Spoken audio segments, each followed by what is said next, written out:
Argentina a nuestros queridos amigos de Legal NEA. Legal NEA es un estudio jurídico corporativo que a través de una red de profesionales altamente calificados asesora y representa a empresas e individuos en la República Argentina y el extranjero. Legal NEA es una fundación que fomenta el acceso a justicia y el desarrollo de la abogacía pro bono. Legal NEA promueve valores. Y como lo decía Teresita, tenemos a los amigos de la casa visitándonos, el doctor José María González. Disculpe, doctor, por ahí se nos sale la cadena, es viernes y por eso el humor de Gamboa se anticipó. Igual le causa gracia, parece, ¿no? Porque está todo sonriente. Se nota que es viernes, ¿no? Se nota que es viernes, estamos muy un poquito más todo. distendidos, ¿no? Está bueno. Pero bueno, hoy, con la grata visita, aprovechando la deferencia del equipo de Legal NEA para nosotros también darnos el gusto y reconocer a una prestigiosa profesional del derecho de la provincia de Corrientes.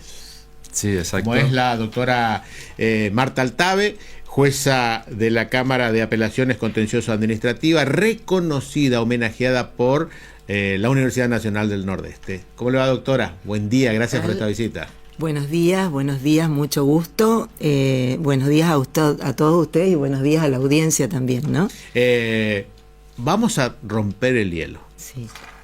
¿La jueza cocina o no cocina? Sí, yo cocino y estaba pensando en la papa y me encanta, la papa me encanta y me estaba acordando de que en Perú es tan importante y hay tanta variedad de papas, Perú, Colombia y demás, que hay poesías para la papa. Mira. Sí, hay poesías que están en lugares públicos, inclusive en las universidades, porque es un alimento primordial en la comida, la papa y el maíz.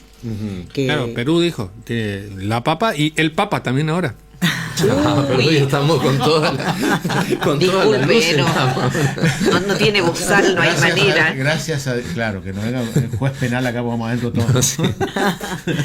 Bueno, ¿qué significa con años de trayectoria? A ver, el reconocimiento sin duda para ustedes es terminar la jornada y haber logrado el objetivo de sentenciar, fallar en cuestiones que llegan a su tarea de cada día, pero que la creadora de los profesionales del derecho, la universidad que vincula a esa facultad la reconozca, seguramente es un plus, un adicional, ¿no? Una satisfacción extra. Totalmente, la verdad que fui muy feliz en esa oportunidad, en todos los días previos, con los preparativos y demás, y además que se haga una jornada de derecho constitucional en la que diserten, hablen muchos expresidente de la Asociación Argentina de Derecho Constitucional, me incluyo porque yo soy la primer presidenta mujer en 50 años de existencia de la Asociación Argentina de Derecho Constitucional, y que venga el presidente de la Corte, pero fundamentalmente que nuestro auditorio de la UNE esté absolutamente completo con estudiantes.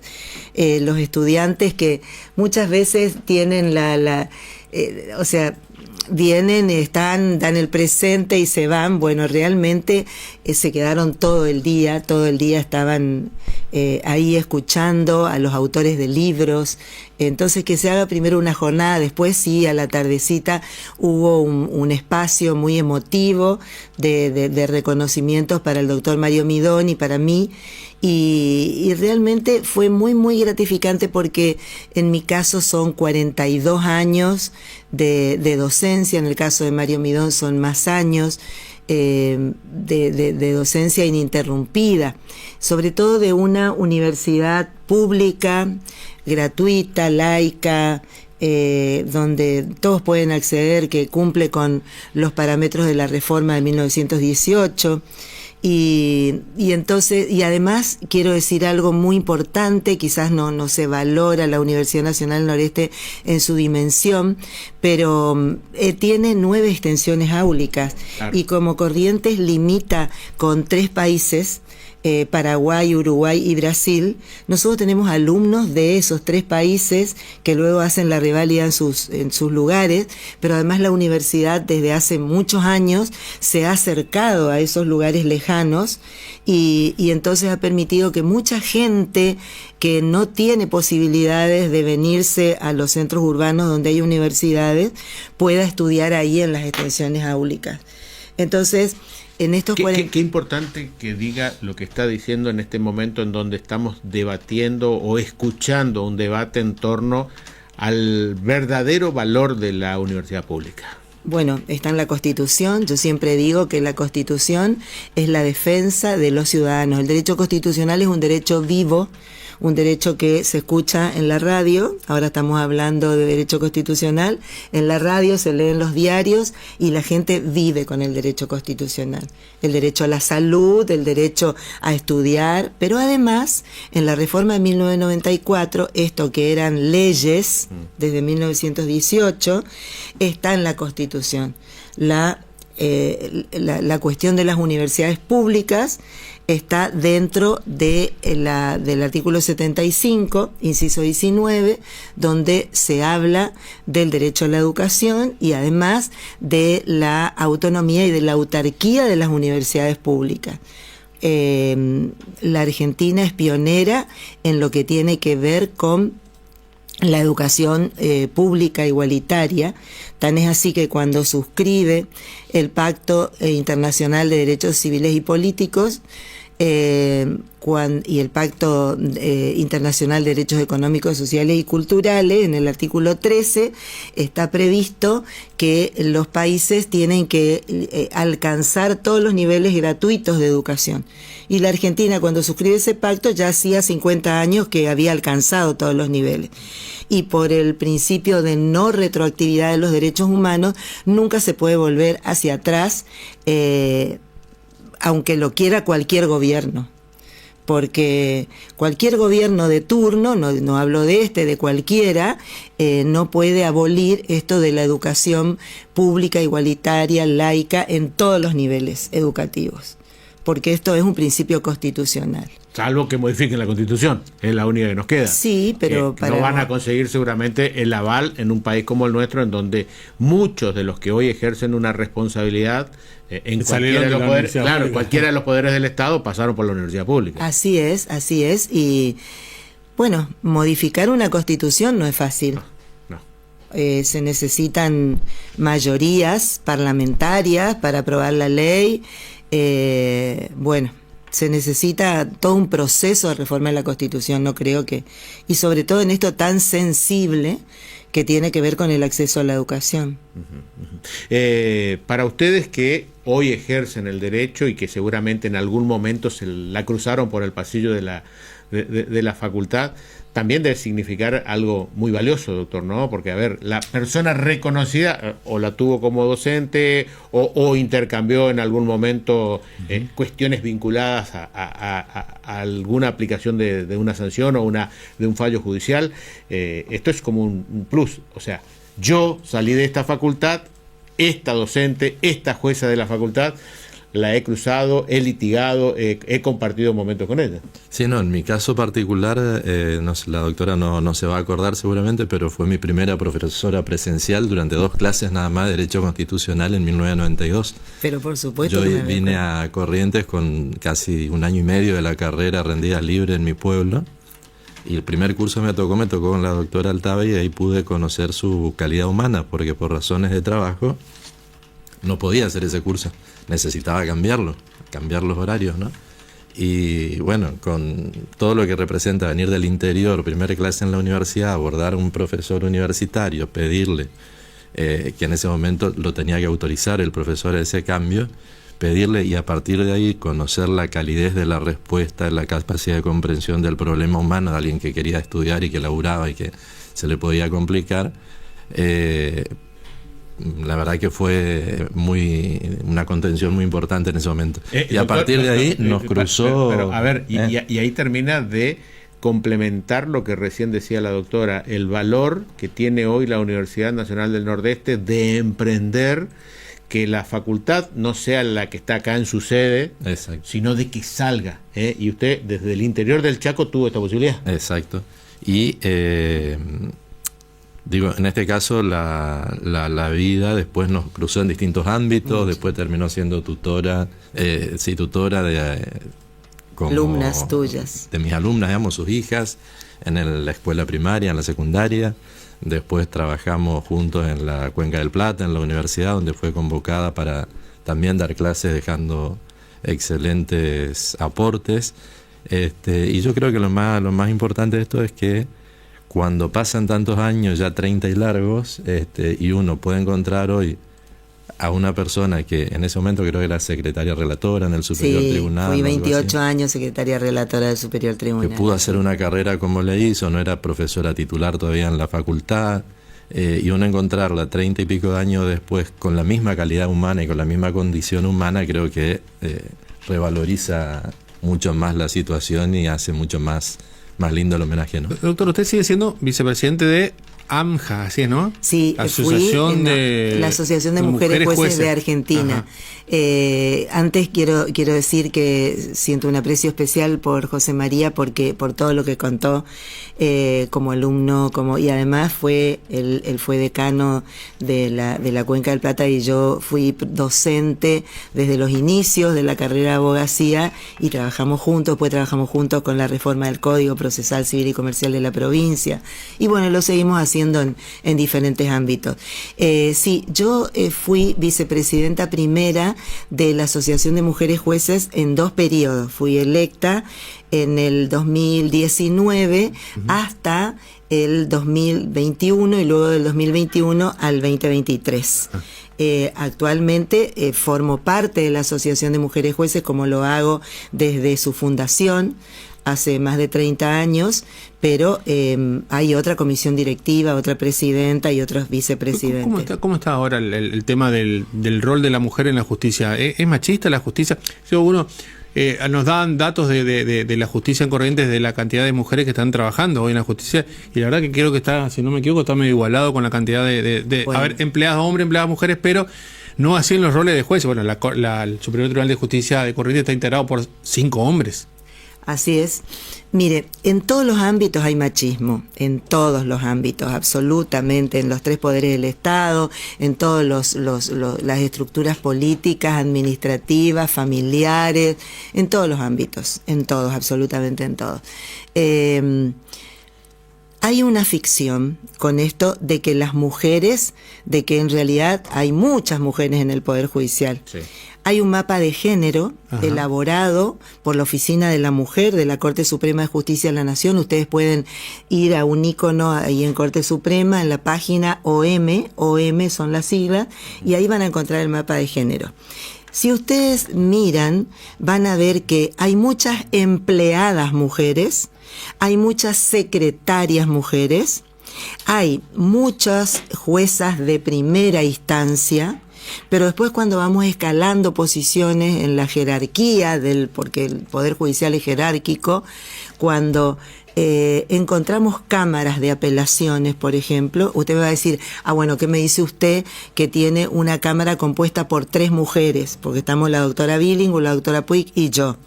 Sí, pero tenemos un montón de cámaras penales, por ejemplo, en las que solamente hay varones. Solamente hay varones, no hay mujeres.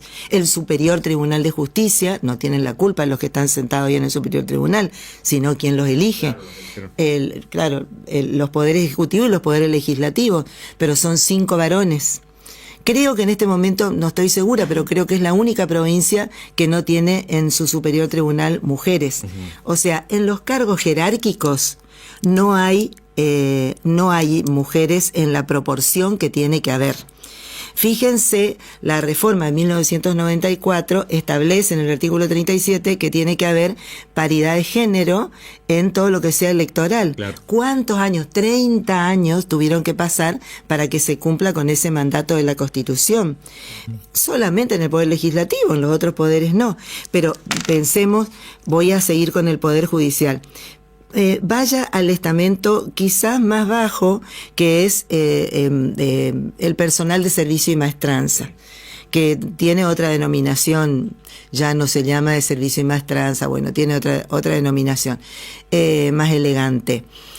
que ahí hay mayoría de hombres. Es muy difícil que se elija ordenanzas mujeres. Cuando uno pregunta, ¿y por qué no se puede elegir? No, porque hay que hacer fuerza, hay que mover muebles, llevar expedientes. Y yo digo, por supuesto, son los estereotipos de género disvaliosos, perjudiciales para la mujer. Nosotras las mujeres alzamos a nuestros hijos, a nuestros padres, a nuestros abuelos, porque somos las encargadas de los cuidados dentro de la familia. Hacemos muchas veces más fuerza que los hombres. Y sin embargo, tenemos condiciones físicas estereotipadas. Entonces, por ejemplo, cuando hay que elegir ordenanzas, se eligen hombres. Salgo un ratito de la justicia. Doctora, cuando llegamos a nuestra casa y la casa está dada vuelta, fue la mujer la que cambió el lugar, los sillones, los muebles, todo. O sea, la cuestión fuerza no es un justificativo, ¿no? Me parece que no. Doctora, en estos tiempos de modernidad, sí. A ver, durante muchos tiempos nos dijeron, los jueces hablan a través de sus fallos. Sí. Hoy la modernidad ha hecho de que el juez tenga que intercambiar y ya no solo hablar por los fallos y mediatizar muchas cosas. Bueno, son cosas diferentes. Uh-huh. Una cosa es resolver conforme a derecho, circunstanciando los hechos, o sea, lo que tenga que ver con los hechos, eso tiene que ver con las sentencias. Pero hay casos en los que requieren que el juez, los fiscales, los defensores, los asesores hablen con un lenguaje común, claro, y se dirijan a la sociedad. ¿Por qué? ¿Qué es el derecho? El derecho es un instrumento para lograr la paz social. ¿Por qué para lograr la paz social? Para permitir que los conflictos sociales, que siempre hay, se resuelvan en paz. Entonces, muchas veces es necesario que los jueces no manejamos a diario las reglas de la comunicación, no sabemos hablar en público a lo mejor con la fluidez que puede hacerlo un periodista, un comunicador social, pero hay veces en las que es necesario aclarar determinadas cuestiones. En la ley orgánica del Ministerio Público, que yo soy coautora de la ley que está vigente desde el año 2000, o sea, hace 25 años, el 13 de abril de este año, la ley orgánica del Ministerio Público de Corrientes cumplió 25 años de vigencia. Allí específicamente se introdujo un artículo en el que se dice que cuando hay cuestiones que necesitan explicación para la sociedad, los miembros del Ministerio Público tienen que salir a dar explicación. Salgo un ratito de Corrientes y le cuento un hecho puntual de que hoy atraviesa la provincia del Chaco todos los días. El cuerpo de fiscales, todos los días, la jueza actuante, tienen que salir a explicarle a la sociedad lo que pasó con esta chica desaparecida o el caso de los piqueteros de Merenciano Sena. Ajá. Entonces, por eso le pregunto, hoy es como que ha cambiado esta realidad. Antes nos enterábamos con las medidas que establecía el Ministerio Público o que ya era sentencia por parte de la jueza. Hoy, como para contener socialmente a la gente, hay que hablar un poquito más, ¿no? Mostrar. Sí, porque es un rol de alfabetización jurídica en todos los pactos y tratados sobre derechos humanos, en todos. Y sobre todo en aquellos que tienen jerarquía constitucional, se habla del tema de la alfabetización jurídica, que es el rol que debe tener el Estado. El Estado quiere decir el Poder Ejecutivo, el Poder Legislativo y el Poder Judicial. En el caso de la Argentina, en todas las estructuras jurídico-políticas, es decir, la nación, las provincias, los municipios y la Ciudad Autónoma de Buenos Aires, que son las 4 estructuras jurídico-políticas que conforman el Estado federal. Todos están obligados a informar a la sociedad acerca de cuestiones de derecho que tienen que ver con sus derechos y las vías que tienen para hacerlos posibles.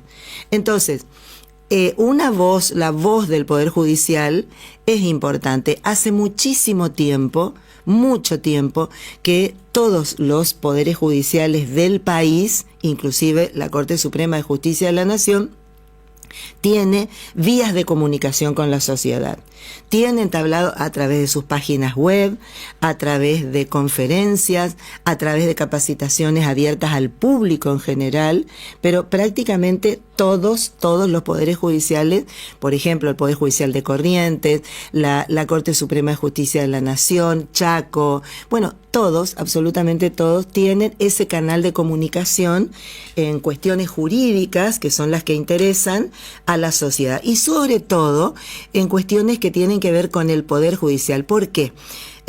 Con el derecho constitucional. ¿Por qué? Porque ¿qué es el derecho constitucional? El derecho constitucional es el límite para el poder absoluto, porque establece las reglas de competencia de los poderes públicos, pero también las reglas de competencia de los particulares. Para los particulares rige el artículo 19, todo aquello que no está prohibido está permitido, principio de legalidad. Y para los poderes públicos, a la inversa, todo aquello que no les está expresamente permitido, les está prohibido. Entonces, siempre el amparo de la Constitución es para los particulares. Es para los particulares. ¿Por qué? Porque limita el poder absoluto y establece los derechos individuales. Se nos pasó la hora, ¿no? Lo entretenido que estuvo la charla, que no se nos pasó la hora. Un solo aporte nada más. Hay una faceta nueva de diálogo también, que son los nuevos ordenamientos procesales, que ponen mucho más cara a cara al juez con las partes. Oralidad en los procesos civiles, comerciales, penales, laborales, donde hay realmente un impacto en la relación con la gente que lo ve de otra manera, esto de poder ir a hablar con el juez en una audiencia y no leer la sentencia o conocer la sentencia. ¿Le cuesta a través de su abogado, ¿no? a los letrados, a los abogados, a los jueces el tema de la oralidad? Creo que no. Creo que ha facilitado muchísimo el trabajo de mucha gente. Tiene hemos que visto ver con abogados que son muy buenos escribiendo, pero hablando le cuesta. Bueno, pero también en estos códigos a los que aludía José María, se habla del lenguaje claro, del lenguaje sencillo, de la inmediatez, del poder. Por ejemplo, doy un ejemplo concreto. El tema del lenguaje claro y sencillo se viene solucionando desde hace mucho con partes de la sentencia o adendas o anexos que trae la sentencia, donde se le explica al justiciable aquellas cuestiones que lo involucran, que tiene que ver cómo lo afecta esa sentencia o esa resolución. Inclusive en Chaco con el tema de las lenguas indígenas, y en Corrientes muchos jueces del interior trabajan con personas que solamente hablan guaraní.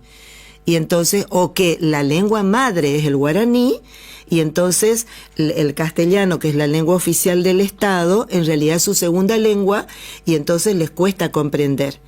Generalmente los jueces hacen un anexo, una adenda, donde les explican concretamente en qué medida los afecta, qué es lo que deben hacer y qué es lo que les corresponde, por ejemplo. O sea que todo este tema de la inmediatez, o sea, de la cercanía del Poder Judicial hacia la sociedad, que no es jurídica, porque, a ver, ¿quién va al Poder Judicial? No va porque quiere, porque le encanta estar en un juicio, no, va porque tiene un conflicto, un drama, va en crisis, ¿no es cierto? Y entonces, la respuesta del Poder Judicial, además de ser oportuna, de ser completa, de ser veraz, en fin, tiene que ser comprendida por el receptor de esa resolución.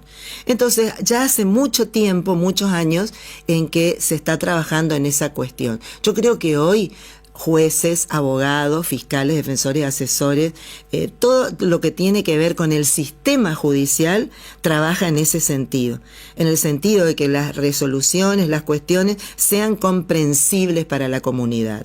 Doctora, muchas gracias por esta visita. Nos gustaría quedarnos a trabajar un rato más acá con usted, escuchándola, capacitándonos. Indudablemente el reconocimiento es más que merecido por parte de la universidad, pero usted sabe, ¿no? Que así como hay sentencias judiciales, acá hay sentencias horarias. Nos dicen que se cerró el bloque. Gracias por la visita, bueno, doctora. Gracias a ustedes por invitarme. Un saludo a la audiencia, un saludo a todos los colaboradores, toda la gente que está acá haciendo posible mi presencia. Muchas gracias. Doctora Marta Altave, gracias, doctor González. Gracias a usted y por permitirnos esta posibilidad de dialogar con ella. Y por poner un poquito de seriedad, porque venía a la mañana.